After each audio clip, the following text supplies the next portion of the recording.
Hello students, मैं हूँ C Shruti Goyal and welcome to Garun professional academy. Till now हमने various method of depreciation देखे other than sinking fund method. Sinking fund method हम next lecture में सीखेंगे। आज हम सीखते हैं change in method of depreciation and change in estimates like value of property, useful life, scrap value. कोई भी एलिमेंट चेंज होता है तो उससे रिलेटेड अकाउंटिंग एंड कैलकुलेशंस कैसे करने हैं। तो सबसे पहले हम देखते हैं change in method of depreciation. ये अकाउंटिंग स्टैंडर्ड 10 में कवर होता है जिसका नाम है प्रॉपर्टी, प्लांट एंड इक्विपमेंट।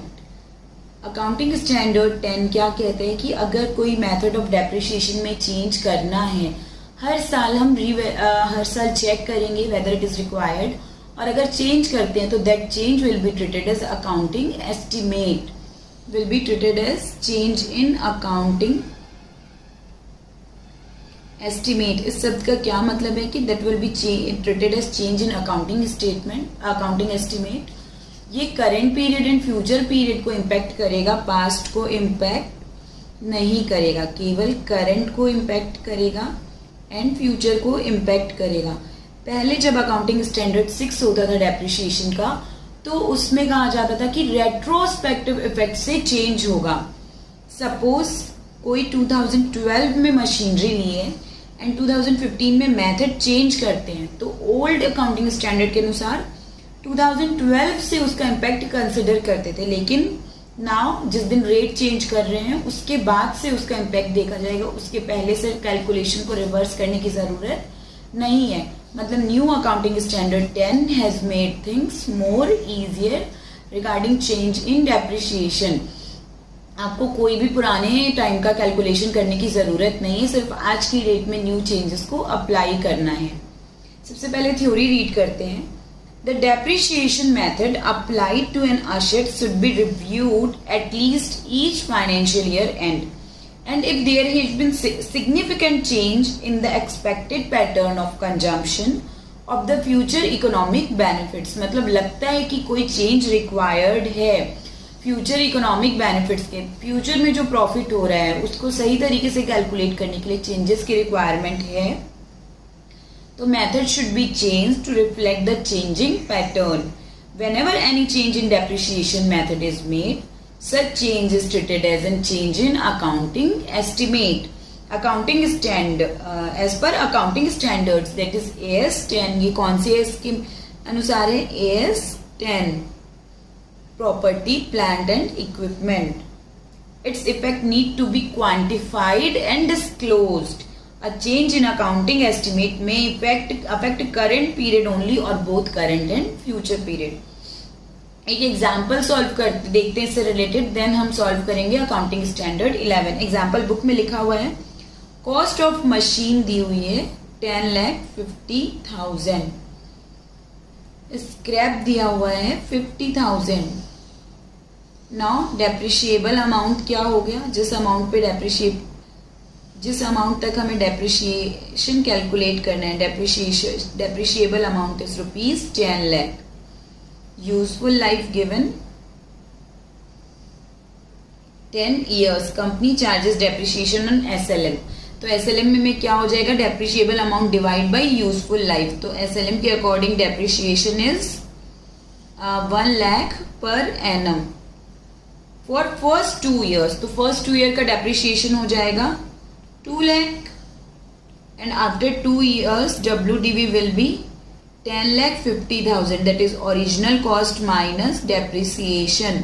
तो आफ्टर 2 years, थर्ड ईयर के स्टार्टिंग में WDV हो जाएगा 8,50,000 and thereafter decides to adopt WDV by changing depreciation at the rate of 25%।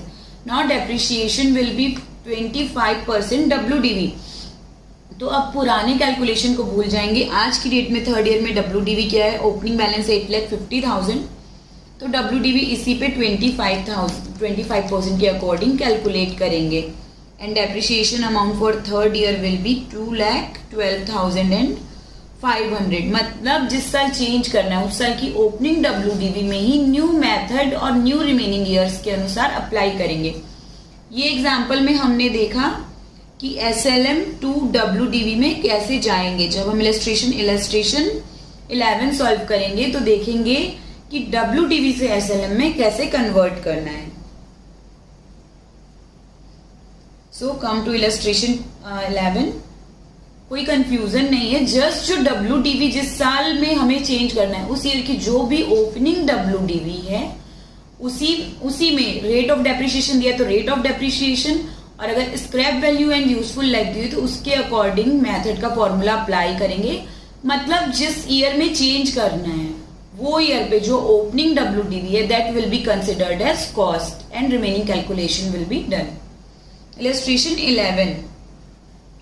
Anshul commenced business on 1st January 2011 when they purchased plant and equipment for 7 lakh। तो हम ये calculation बना लेते हैं year end particulars and then machine. यहाँ पे first machine कब purchase की है 1 जनवरी 2011 को।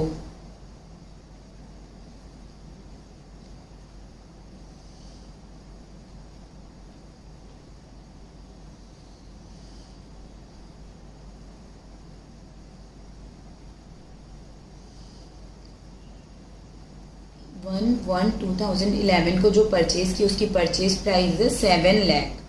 They adopted a policy for charging depreciation at the rate of 15% on WDV diminishing balance method, and over the year their purchase of plant have been 1,50,000, 1112 को and 1115 को 2 lakh.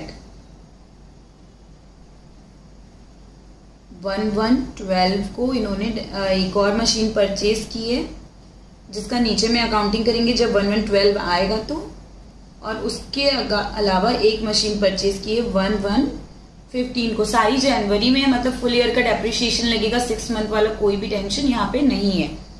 On 1115 it was decided to change the method and rate of depreciation to straight line method. मतलब अभी जो भी calculation है वो change करना है 1115 को, तो टिल 1115 हम डेप्रिसिएशन कैलकुलेट कर लेते हैं। 11 को 1111 को केवल 7 लाख की असेट है, इस पे डेप्रिसिएशन होगा 7 लाख इंटू 15% के according. Return down value method से हमें कैलकुलेट करना है। यहाँ पे WDV या फिर कॉस्ट रहेगी 1111 को। जो मशीन 1111 को परचेज की उसकी WDV हो जाएगी 5,95,000 और उसके अलावा 1,50,000 की परचेज की है, तो इस पे डेप्रिसिएशन हो जाएगा WDV मेथड पे 5,95,000 पे 89,250 और 1,50,000 पे 50% हो जाएगा for the full year 22,500। Now depreciation minus करते 5,95,000 minus 89,250 is equal to WDV on 1113 505750 और 1,50,000 minus 22,500 is equal to 127500। Now depreciation for the year 2013 5,05,750 का 15%, 7500 863 एंड सेकेंड मशीन का 19,125। इसके बाद 1114 को WDV will B 4,29,887 and 1,08,375। Now again यहाँ पे 2014 पे डेप्रिसिएशन कैलकुलेट होगा 15% of return on value 64,483 and 16,256। Now 1115 को WDV क्या हो जाएगी 365,404 एंड 92,119। नाउ एक और मशीन परचेज की है 1115 को ही, उसकी वैल्यू है ₹2 लाख। नाउ अब हमको 1115 के बाद से स्ट्रेट लाइन मेथड पे डेप्रिसिएशन कैलकुलेट करना है। तो 1115 में it was decided to change the method and rate of depreciation to the straight line basis. On this date, useful life was assessed as 6 year for all the asset purchased before 1115। मतलब इनकी asset की life क्या है 6 year and 6 year। तो ना SLM से जो भी WDV बचती है चेंज की डेट पे, चाहे कोई भी मेथड से किसी भी और मेथड में चेंज करें, यहाँ WDV बची है 3,65,404, तो that will be considered as original cost. अब रियल में ओरिजिनल कॉस्ट क्या थी उसका कोई भी कंसिडरेशन नहीं लेंगे। आज की डेट में जिस दिन मेथड चेंज कर रहे हैं उस दिन जो WDV होगी that will be considered as original cost. तो original cost divide by useful life, यही हो जाएगी स्ट्रेट लाइन मेथड के लिए original cost divide by useful life. तो जो भी बैलेंस आएगा वो हो जाएगा, जो भी आंसर आएगा वो हो जाएगा हमारा डेप्रिसिएशन फॉर दैट ईयर। तो 3,65,404 divide by 6 is equal to 60,900 will be depreciation. Now 92,119 divided by 6 is equal to 15,353 will be depreciation as per straight line method. और जो 2 lakh की मशीन है and 10 years for the asset purchase on 1/1/15 with no scrap value, कोई scrap value नहीं, scrap value दी होती तो वो भी माइनस करते। तो इसकी लाइफ मानी है 10 years, तो इसके लिए डेप्रिसिएशन हो जाएगा ₹20,000। अब इसके लिए अगर हमें प्लांट अकाउंट बनाना है 2015 के लिए, केवल 2015 के लिए ऑन 31 दिसंबर 2015 अगर हम बना रहे हैं प्लांट अकाउंट, तो एंट्रीज क्या होंगी देखिए।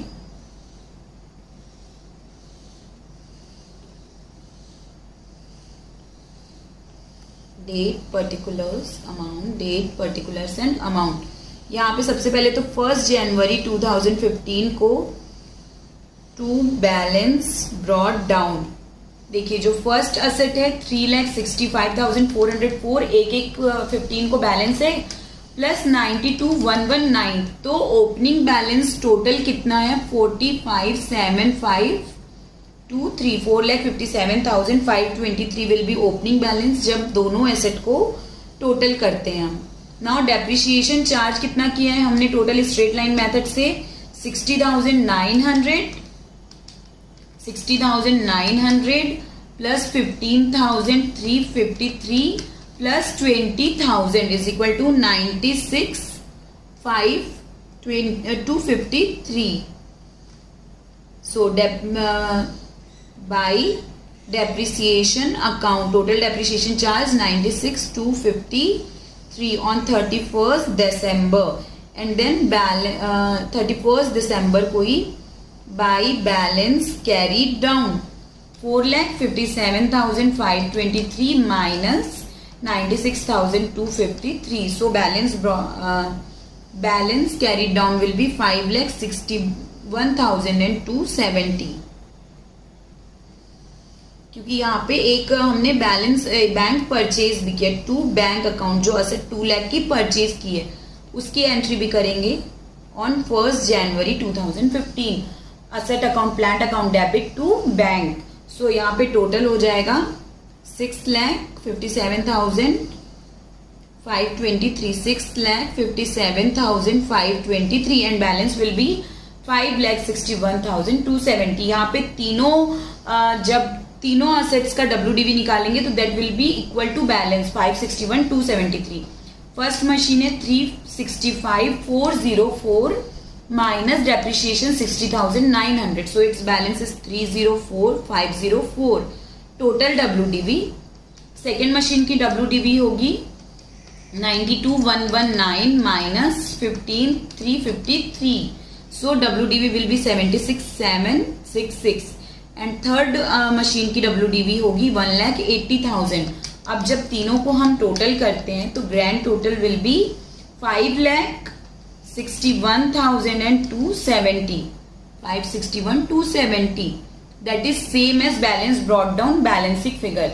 इस तरीके से आपको अगर कोई चेंज इन मेथड होता है तो सॉल्व करना। आपने दोनों तरीके से देख लिया कि अगर स्ट्रेट लाइन मेथड से WDV में कन्वर्ट कर रहे हैं तो कैसे चेंजेस होंगे, क्या एप्लीकेबल होगा, और अगर WDV से स्ट्रेट लाइन मेथड में कन्वर्ट कर रहे हैं डेप्रिसिएशन का मेथड तो क्या होगा। सिर्फ करंट पीरियड पे इफेक्ट पड़ेगा एंड फ्यूचर पे जो भी चेंजेस होंगे पास्ट को फिर से रिवाइज नहीं करेंगे। अब तक जो डेप्रिसिएशन चार्ज कर दिया that is full and final, जो भी चेंजेस एप्लीकेबल होंगे करंट एंड फ्यूचर पीरियड के लिए एप्लीकेबल होंगे, past will not be applicable. Prospective effect से होंगे चेंजेस, रेट्रोस्पेक्टिव इफेक्ट से नहीं होंगे। आई होप आपको method of change in method of depreciation clear है। कोई डाउट है तो आप कमेंट सेक्शन में पूछ सकते हैं। Now next we are going to discuss revision of estimated useful life of plant property and equipment. जैसे मेथड चेंज किया, हो सकता है कि यूजफुल लाइफ चेंज हो जाए, हो सकता है value of the asset change हो जाए, तो उससे रिलेटेड कुछ एग्जांपल भी देख लेते हैं। जस्ट इसमें भी सेम ऐसे ही कि जो न्यू WDV है उसके अकॉर्डिंग रेट को जैसे हमने चेंज किया, यूजफुल लाइफ को चेंज करने हैं, कोई भी दिक्कत नहीं आने वाली है। Let's see the example illustration 12। A machine costing 6 lakh. Machine की कॉस्ट क्या बता रहे हैं क्वेश्चन में, ₹6 lakh is depreciated on straight line basis. Starting में किस मेथड से हम डेप्रिशिएट कर रहे हैं, स्ट्रेट लाइन बेसिस पे। Assuming 10 years working life and nil residual value. तो यहाँ पे डेप्रिशिएशन कैलकुलेट करते हैं। SLM मेथड में डेप्रिशिएशन कैसे कैलकुलेट करते हैं, cost minus scrap value divide by useful life. तो यहाँ पे कॉस्ट है ₹6 lakh, scrap value 0 and useful life is 10 year। So depreciation amount will be ₹60,000 per year। आगे क्वेश्चन में लिखा है for 3 years। इस रेट से हमने 10 year यूजफुल लाइफ मान के स्टार्टिंग के 3 years हमने डेप्रिशिएशन कैलकुलेट किया। अगर 1 year के लिए डेप्रिशिएशन अमाउंट 60,000 और स्ट्रेट लाइन मेथड में हमेशा same amount of depreciation charge होता है, तो 3 years के लिए अमाउंट ऑफ डेप्रिशिएशन होगा 60,000 into 3. So amount of depreciation will be 1,80,000 rupees. WDV क्या हो जाएगी, cost minus depreciation till date. So after 3 years WDV will be 6 lakh minus 1,80,000, that is 4,20,000 will be fourth year के opening में या third year के closing में WDV will be 4,20,000। अब आगे क्वेश्चन में क्या कह रहे हैं, the estimate remaining useful life after third year was reassessed at 5 years। मतलब अब कह रहे हैं यूजफुल लाइफ असेट की कितने ईयर बची, केवल 5 years। तो ऐसे कोई भी चेंज इन एस्टिमेट होता है ना, तो उस डेट पे ही बाकी वैल्यूज को कांस्टेंट मानते हैं। सपोज यहाँ पे कुछ भी चेंज हो सकता था, तो 5th ईयर पे, यहाँ पे 4th ईयर की ओपनिंग में बोल रहे हैं after 3 years there are changes. तो बाकी जो भी एलिमेंट्स हैं, मान के चलिए 3 एलिमेंट्स हैं, scrap value, WDV and useful life. तो जो भी चेंज हुआ है उसको उस पॉइंट पे चेंज करेंगे और बाकी सबको कांस्टेंट मानेंगे। तो यहाँ पे स्क्रैप वैल्यू कुछ भी नहीं थी ऑलरेडी, अभी भी 0 मानेंगे। WDV चेंज नहीं हुई है, कॉस्ट और वैल्यू चेंज नहीं हुई, तो उसको वही मानेंगे 4,20,000। और हमारे लिए पहले रिमेनिंग यूजफुल लाइफ थी 7 years, लेकिन अभी यूजफुल लाइफ 5 हो गई है, तो 5 के अनुसार फिर से डेप्रिशिएशन कैलकुलेट कर देंगे। So new depreciation will be with old other element and new element which has been changed. तो ओल्ड कॉस्ट, अब ये ओरिजिनल कॉस्ट नहीं लेंगे, जो WDV है उस पॉइंट पे वो कंसिडर करेंगे, minus scrap value 0 divide by new life. So new depreciation amount will be 4,20,000 divide by 5। और अब आंसर इज 84,000। नेक्स्ट 5 ईयर तक 84,000 पर एनम के हिसाब से डेप्रिशिएशन माइनस करेंगे। इसी तरीके से अगर कॉस्ट में या फिर एस्टिमेटेड वैल्यू में चेंज होता तो ये वैल्यू चेंज हो जाती, यूजफुल लाइफ 7 ईयर थी, 7 ईयर रहती। कोई भी एक एलिमेंट जो चेंज हुआ है या 2 एलिमेंट जो चेंज हुए हैं उनको न्यू कंसिडर करेंगे और बाकी एलिमेंट को पुराने की तरह कंसिडर करके फिर से उस डेट पे न्यू डेप्रिशिएशन अमाउंट कैलकुलेट करके आगे उसके अकॉर्डिंग डेप्रिशिएट करेंगे। It is as simple as that. उसी तरीके से नेक्स्ट इलस्ट्रेशन है इलस्ट्रेशन 13। पहले इलस्ट्रेशन 13 कर लेते हैं, देन रिवैल्यूएशन के कॉन्सेप्ट को हम समझेंगे। इलस्ट्रेशन 13 में यूजफुल लाइफ चेंज होने की बजाय वैल्यू ऑफ असेट में चेंज आए हैं। अकॉर्डिंगली जैसे इलस्ट्रेशन 12 में हमने सॉल्व किया वैसे इलस्ट्रेशन 13 में भी सॉल्व करेंगे। अ machine costs 12 lakh. Original cost of machine is 12 lakh rupees. Depreciated SLM assuming 10 years as useful life. तो स्टार्टिंग में यूजफुल लाइफ कितनी थी?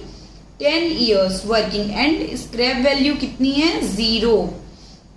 तो डेप्रिसिएशन कितना हो जाएगा? 12 lakh minus 0 divide by 10 is equal to depreciation per annum is 1,20,000.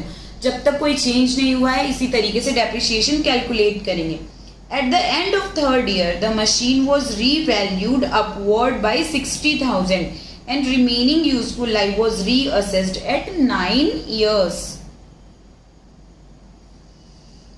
At the end of third year, मतलब 3 years तक हमने depreciation calculate कर लिया था.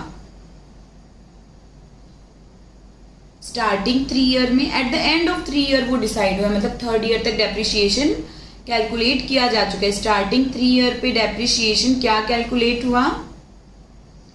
1,20,000 into 3 that is 3,60,000. Depreciation till date. Depreciation till date is 3,60,000. So WDV, new WDV will be 12 lakh minus 3,60,000. 12 lakh minus 3,60,000 is equal to 8,40,000. Now at the end of third year 60,000 बढ़ गई useful life of asset. 60,000 बढ़ गई value of asset.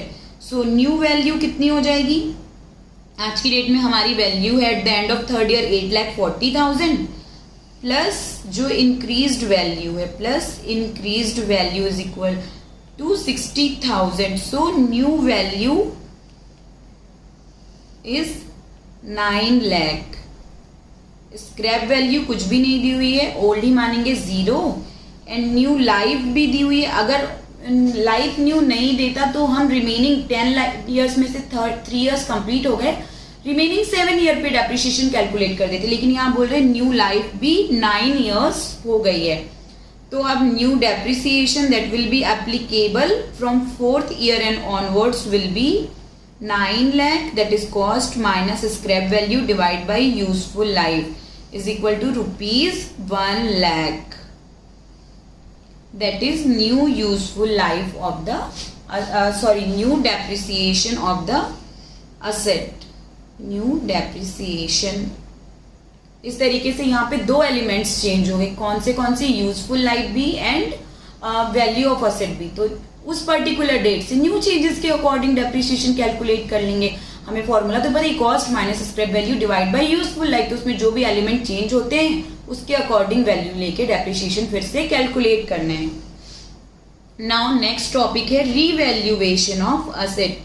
ये जो हमने अभी illustration solve किया, illustration 13, that was of revaluation of asset. लेकिन वो कैलकुलेशन पार्ट था रीवैल्यूएशन का. Now theoretical part. रीवैल्यूएशन का क्या मतलब होता है? जो हम असेट की बुक वैल्यू कंसिडर कर रहे हैं, जो कॉस्ट था माइनस डेप्रिसिएशन कैलकुलेट करके जो भी WDV आई है, उससे अलग कुछ वैल्यू उस असेट की कैलकुलेट करना. वो वैल्यू हो सकता है ज्यादा आए प्रेजेंट वैल्यू से और हो सकता है कम आए. इफ इंक्रीज होता है तो हम उसको डायरेक्टली प्रॉफिट नहीं मान सकते, क्योंकि कोई रियल प्रॉफिट नहीं है, सिर्फ हमें लग रहा है कि अब वो वैल्यू मार्केट में बढ़ गई है, तो वो इंक्रीज हो जाता है. तो उसके लिए हम क्रिएट करते हैं रीवैल्यूएशन रिजर्व. अब एक बार ये असेट की वैल्यू इंक्रीज हो गई, मान के चलिए कि सेकेंड टाइम फिर से इंक्रीज हो गई वैल्यू, सेकेंड टाइम फिर से इंक्रीज हो गई, तो देन अगेन रीवैल्यूएशन रिजर्व में वो अमाउंट हम ट्रांसफर कर देंगे. थर्ड टाइम अब क्या हुआ? वैल्यू डिक्रीज हो गई. तो जनरली जब फर्स्ट टाइम डिक्रीज होता है तो हम डिक्रीज प्रॉफिट एंड लॉस में लॉस मान के चार्ज करते हैं, and first time increase revaluation reserve में ट्रांसफर करते हैं, ना कि P&L अकाउंट में. लेकिन अब third time same asset decrease हुई, सेम असेट की वैल्यू डिक्रीज हुई है जो पहले इंक्रीज हुई थी, तो जितने एक्सटेंट तक रीवैल्यूएशन रिजर्व में हमने बढ़ा दी है वैल्यू, पहले वहां से कम कर देंगे, रीवैल्यूएशन रिजर्व से एडजस्ट करेंगे, उसके बाद कोई वैल्यू बचती है तो that will be transfer to profit and loss account. एक एग्जाम्पल करते हैं इसके लिए. Suppose book value of asset है ₹1 lakh and now revalue हुई है उसकी वैल्यू 1,20,000, तो उसकी वैल्यू जाएगी जो इंक्रीज्ड वैल्यू है उससे बन जाएगा रीवेल रिजर्व, कितने से 20,000 रुपीज से। नाउ सपोज फिर अब बाद में पता चलता है वैल्यू डिक्रीज हो गई, if decreased by 10,000, second if decreased by 30,000। तो अगर 10,000 से डिक्रीज हुआ है तो रीवैल्यूएशन रिजर्व से रीवैल्यूएशन रिजर्व 20,000 का है माइनस डिक्रीज इन असेट 10,000, तो न्यू जो बैलेंस बचेगा रीवैल्यूएशन रिजर्व का विल बी 10,000। इस तरीके से जो to the extent of increase in revaluation reserve वो रीवैल्यूएशन रिजर्व से ही एडजस्ट करेंगे। अब केस बी लेते हैं, ये हो गया हमारा केस ए। नाउ केस बी में डिक्रीज कितना हो रहा है वैल्यू में 30,000 का, तो रीवैल्यूएशन रिजर्व तो हमारे पास 20,000 ही है, यानी एक बार इंक्रीज हुई थी 20,000, तो माइनस जो डिक्रीज हुआ है ना 30,000 है, तो टू द एक्सटेंट ऑफ 20,000 जितने से इंक्रीज हुआ था उतने तक हम एडजस्ट करेंगे रीवैल्यूएशन रिजर्व में। Now balance of revaluation reserve will be 0, लेकिन जो एक्स्ट्रा 10,000 का डिक्रीज हुआ है, टोटल डिक्रीज 20,000 जिसमें से 30,000 जिसमें से 20,000 रीवैल्यूएशन रिजर्व से एडजस्ट हो गया, रिमेनिंग 10,000 का एडजस्टमेंट होगा transfer to P&L account, that will be transfer to P&L account. ये तो हो गया पहले इंक्रीज है बाद में डिक्रीज है तो उसका क्या ट्रीटमेंट होगा, या केवल इंक्रीज का क्या ट्रीटमेंट होगा। नाउ डिक्रीज का क्या ट्रीटमेंट होता है हम ये देखते हैं। एसेट की वैल्यू में डिक्रीज हो रहा है तो that will be directly transferred to P&L account, उसके लिए कोई भी रिवैल्यूएशन रिजर्व क्रिएट नहीं होगा। अगर सब्सिक्वेंट इंक्रीज हो रहा है तो जितने तक P&L में ट्रांसफर किया है वो अमाउंट पहले P&L में क्रेडिट होगा, देन बचा हुआ अमाउंट जाएगा रीवैल्यूएशन रिजर्व में।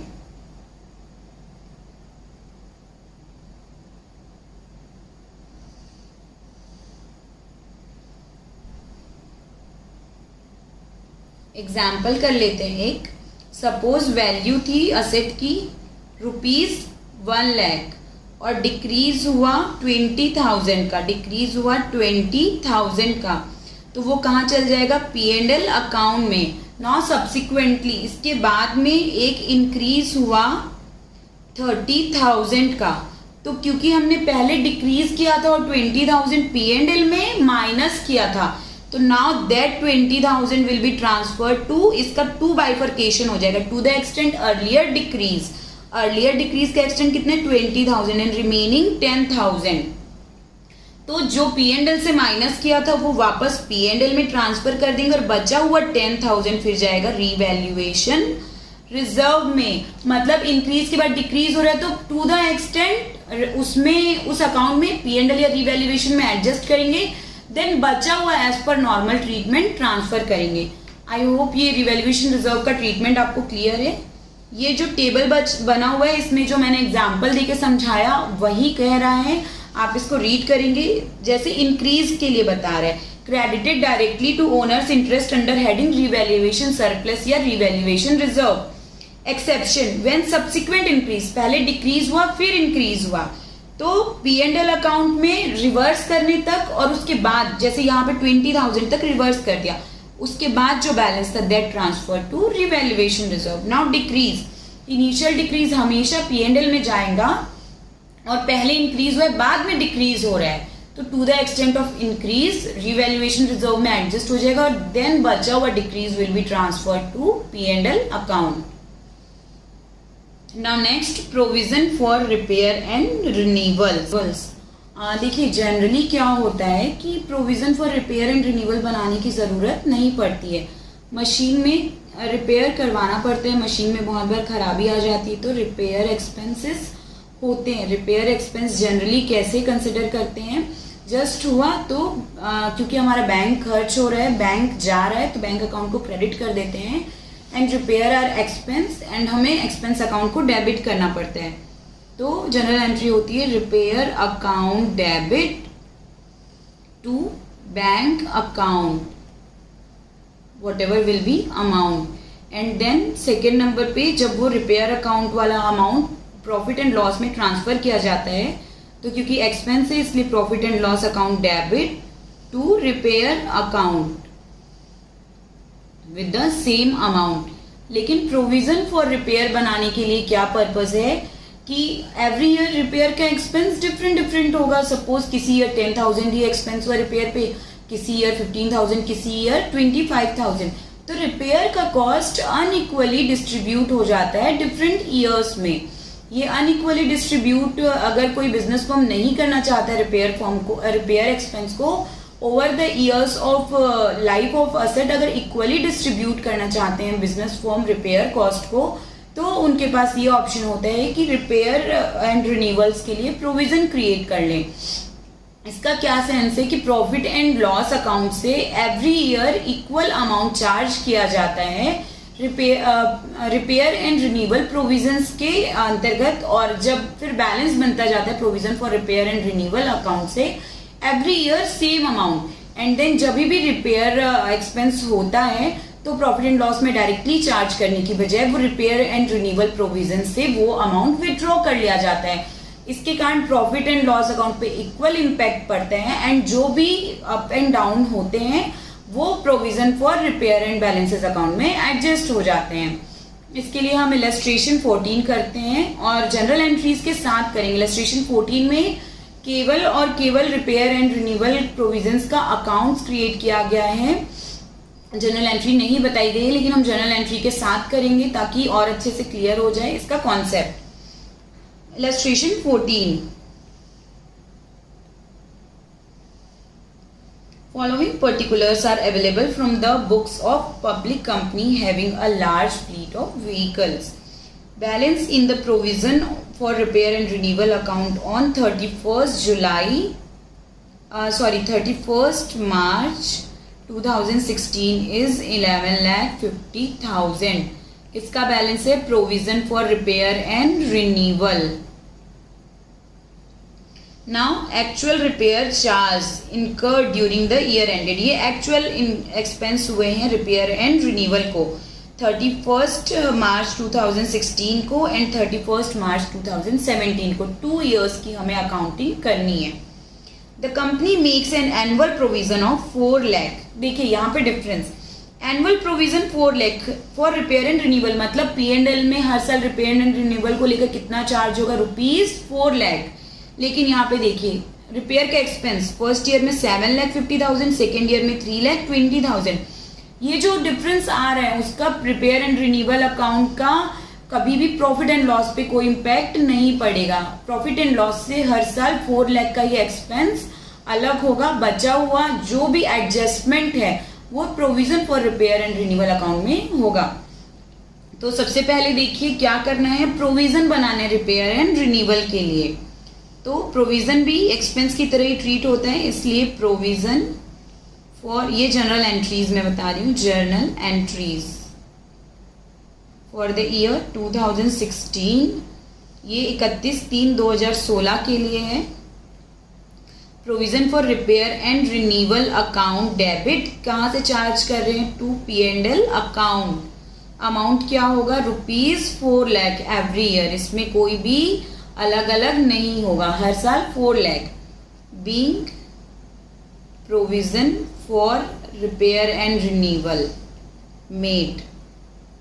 नाउ जब ये पहली एंट्री हुई 2016 की, second entry now actual expense है, तो एक्चुअल एक्सपेंस तो कैश में पे करना पड़ेगा। Repair and renewal account expense account debit 7,50,000, we have to pay to bank account, bank account से पेमेंट हुआ है। लेकिन अब ये जो रिपेयर एंड रिन्यूअल अकाउंट का बैलेंस है एक्सपेंस का, वो P&L में ट्रांसफर ना होके कहाँ ट्रांसफर होगा, provision for repair and renewal account में। Provision for repair and renewal account debit to repair expense account ₹7,50,000। ये जो फर्स्ट एंट्री है, फर्स्ट एंट्री में P&L अकाउंट डेबिट होगा क्योंकि एक्सपेंस है। Provision for repair and renewal भी एक तरीके का एक्सपेंस है और एक्सपेंस से P&L अकाउंट डेबिट होता है। P&L account debit to provision for repair and renewal account, इसका हमेशा क्रेडिट बैलेंस होता है। क्यों? P&L अकाउंट डेबिट हुआ to provision for repair and renewal account, तो वो क्रेडिट होता है। ये एंट्री आप करेक्ट कर लेंगे। P&L अकाउंट डेबिट होगा क्योंकि कोई एक्सपेंस चार्ज हो रहा है P&L अकाउंट से, and whenever expense is charge to P&L account is debited. And जो प्रोविजंस होते हैं वो लायबिलिटी साइड आते हैं, लायबिलिटी का पार्ट होते हैं। करंट लायबिलिटीज एंड प्रोविजंस का पार्ट होते हैं, बैलेंस शीट में लायबिलिटी साइड आते हैं, so they are being credited. Now same entries 2017 में होंगी with different amount as on 31 March. सबसे पहले प्रोविजन क्रिएट करेंगे, तो P&L account debit to provision for repair and renewal account. Same 4 lakh real expense कितने भी होते हैं उससे P&L के चार्जेस में अंतर नहीं पड़ेगा। P&L में every year same amount will be charge, that is 4 lakh. अब जो रियल के रिपेयर एक्सपेंस हुए हैं, second repair expense account debit, क्योंकि ये expense will be debited to bank, bank का पेमेंट हुआ है, goes out 3,20,000। Now that will be transferred to provision for repair and renewal account, provision for repair and renewal account debit to repair expense account, क्योंकि अब ये P&L से हम separate already 4 lakh every year कर रहे हैं, एंड रिपेयर एक्सपेंस रियल में जब इनकर होंगे तो प्रोविजन से हम एक्सट्रैक्ट कर लेंगे rather than from P&L account. इसलिए P&L अकाउंट में हर साल इक्वल बर्डन पड़ता है, एंड रिपेयर एंड जो रिन्यूअल के रियल एक्सपेंस होते हैं that are charge to provision for repair and renewal account. Now we will create provision for repair and renewal account. ये लेजर बना रहे हैं जर्नल एंट्री के बाद, डेट, पर्टिकुलर्स एंड अमाउंट। सबसे पहले balance brought down, date particulars amount, date particulars amount. Provisions, reserves, इन सबका हमेशा क्रेडिट बैलेंस होगा बिकॉज वो लायबिलिटी साइड में लिखाते हैं। सो ऑन 1/4/2015 स्टार्टिंग में बैलेंस कितना बता रहे हैं? बैलेंस ब्रॉट डाउन है 11 लाख एंड 15 लाख। इस बैलेंस, ये बैलेंसिंग फिगर है, बाद में आएगा। यहाँ पे बता रहे 31 मार्च 2016 को बैलेंस कैरी डाउन है, वो है 11,50,000। नाउ P&L से हमने कितना लिया? P&L से जो एडजस्ट किया वो अमाउंट है, P&L से एडजस्ट किया हुआ अमाउंट है हमारा 4 लाख। एंट्री क्या है? P&L account debit to provision for repair and renewal account. तो provision for repair and renewal account के क्रेडिट साइड में लिखेंगे 31 मार्च 2016 को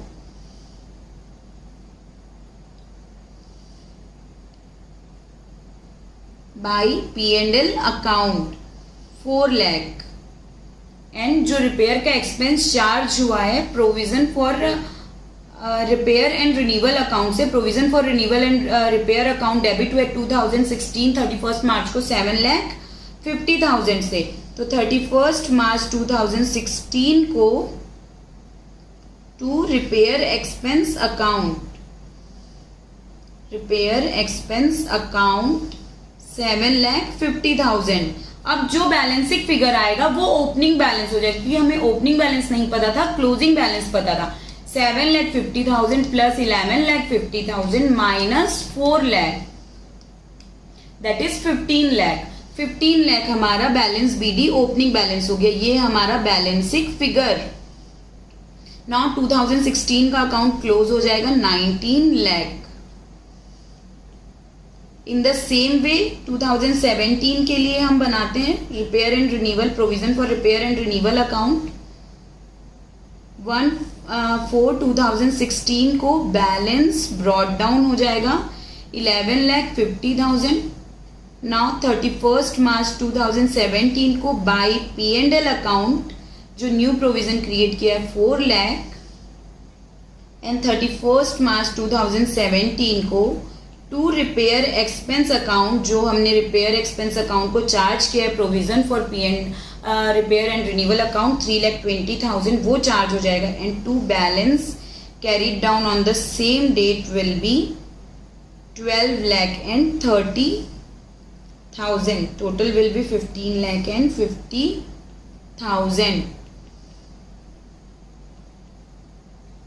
Now 1/4/17 को by balance brought down will be 12,30,000. इस तरीके से provision for repair and renewal account बन गया. Now we can make repair account as well. मैं 2016 के लिए बना के बता रही हूँ एंड 2017 के लिए आप लोग अपने नोट्स में खुद से बनाएंगे. Date, particulars, amount. सबसे पहले 31 मार्च 2016 दोनों तरफ एक एक एंट्री होगी बैंक अकाउंट से and provision for repair and renewal account से. सबसे पहले हमने किया repair account debit to bank account, तो to bank account amount is 7,50,000 and that is transferred to by provision for repair and renewal account 7,50,000. देखिए same date पे same amount repair account के credit side में और provision for repair and renewal account के debit side में एक दूसरे से म्यूचुअली एडजस्ट कर रहे हैं. सो हियर इज 7,50,000 टोटल हो गया. इन द सेम मैनर 2017 में वो अमाउंट हो जाएगा 3,20,000. इस तरीके से लिखा जाएगा.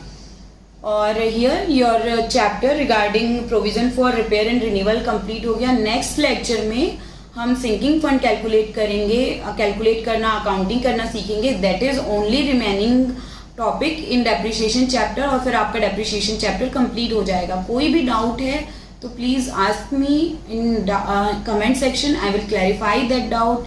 And keep practicing and believe in yourself. Be motivated. Thank you so much.